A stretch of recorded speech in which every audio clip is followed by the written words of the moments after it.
Good evening. Welcome to another edition of Observations of an American Living in Germany. Well, this will be one of my later ones. We're going back to the States in a couple weeks. We got to move out of our apartment and everything and get our vehicles shipped over. We're supposed to be leaving on probably around the 18th or 19th of September. But we still have a lot of logistical things we have to worry about. I'll keep this one kind of short tonight. I got a flyer in my mailbox. We sometimes do. It's like junk mail. We have a slot where you put stuff in the mailbox, and then we need a key to open each one. But I got something from, apparently it was some kind of anti-NATO group. It says, Nein zum NATO Hauptquartier in Wiesbaden. Well, I ran it through a translator program. Here's what it says on it, if you want to look at it. It's written in German, obviously. And it's from somebody named Sarah Wagenknecht. Apparently, it's somebody who's anti-NATO. But the gist of it is that, here's the other side. The gist of it is that there are plans to make NATO a more significant place for NATO, where they're going to facilitate the movement of troops and equipment in the effort for the fighting in Ukraine. And apparently these people are very much against it. And I completely understand that. Right now, here in Wiesbaden, nearby, they have the headquarters of the U.S. Army Europe. Well, it's actually, I think it's U.S. Army Europe and Africa, but it's on Lucius Clay Kaserne, which is about 10 minutes outside of town. There's an airfield there, and there's a American military base, and there are always soldiers of different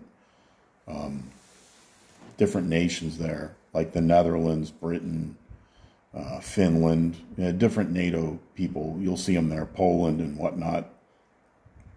But I'm not going to say anything that's going to jeopardize any security protocols, but there's a lot of activity going on over there. And then there's another smaller base nearby called Heinerberg. That's where the schools and the PX and commissary are, and where a lot of people live.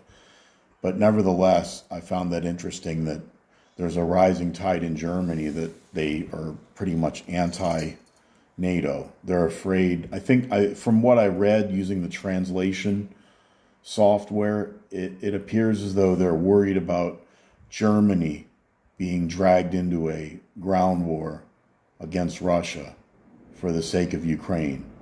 Now, I know there are other people in Germany who favor the war, but I just thought it was interesting. I've gotten other stuff, political stuff in my mailbox, and when I went to a store called Globus not long ago, there were people out there petitioning. It was some German political group, and the lady said something to me, and I said, ich keine Deutsche sprachen, and she said, oh, you're American.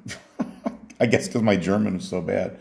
And she said, you don't vote here. I said, no. And apparently they were doing a petition drive for something to do with the German political process, and it didn't affect me. So she apologized. I said, hey, it's okay. And I went on about my business. But I've learned that German landlords are not very good at communicating, nor are property managers. You send them an email and you never hear back from them. We're vacating our apartment. We have another American tenant, an American family wants to move into our apartment, which would save them from having to advertise it. And this place is not very cheap at all. It's rather expensive and large by German standards. So it's just really weird. The American family who wanted to move in here when we leave had sent their information to the property manager, and they hadn't heard back. And then they got an email on Thursday or Friday saying that they would be in touch with them on Monday. You got to give Germans credit for their quality and the workmanship, but a lot of them, I'm not saying all of them, but a lot of them don't really have a sense of urgency. They don't work nights and they don't work weekends on anything.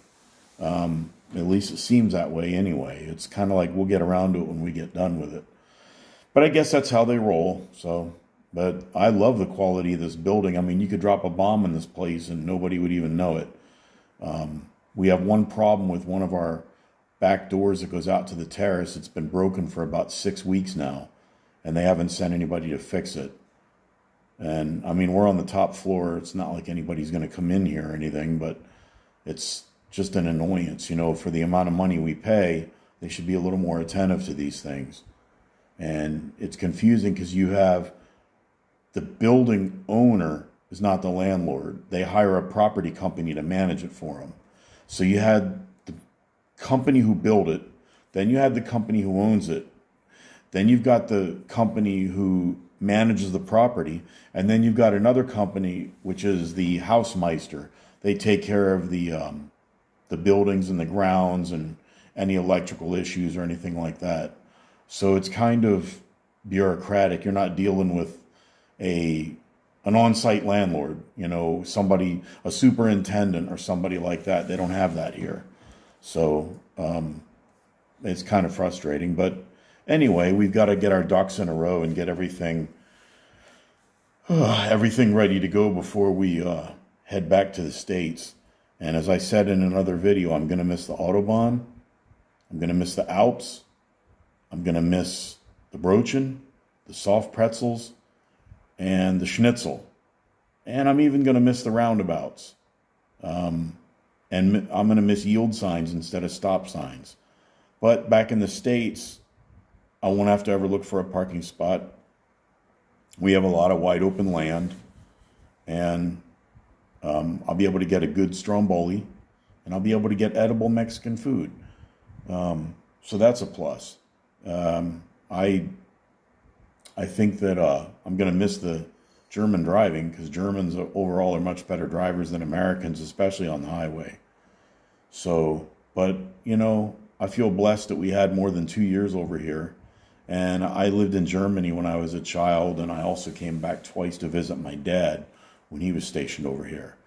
So it's been a fun ride. But I'll throw up another couple videos before we head out of here. But I just wanted to say it was interesting to get this flyer in the mailbox.